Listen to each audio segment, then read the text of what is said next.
Отау ТВ жалпы спутниктік антенналардың бағыты қайда қарап тұратынын қалай білеміз? Ол үшін біз телефонымыздан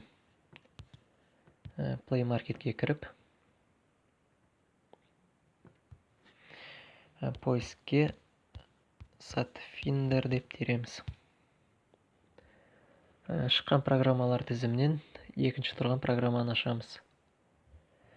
Телефонға жазып орнатып аламыз. Мен бұны жазып орнатып қойдым.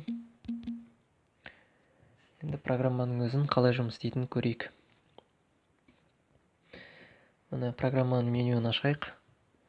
GPS қосылып тұру керек. Режим мына спутникта тұру керек. Тип карты спутникта тұру керек. Дәлірек білу үшін. Ал егер мына спутник деген өзіне бассақ, спутниктардың тізімі шығады.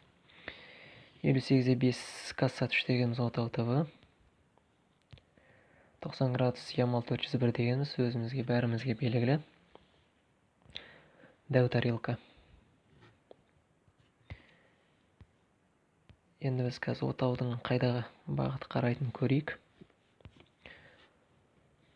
Енді бұл программада бағыттың өзіміздің қайда тұрғанымыз көру үшін интернет керек, Wi-Fi немесе мобильный данные және GPS-ті қосамыз.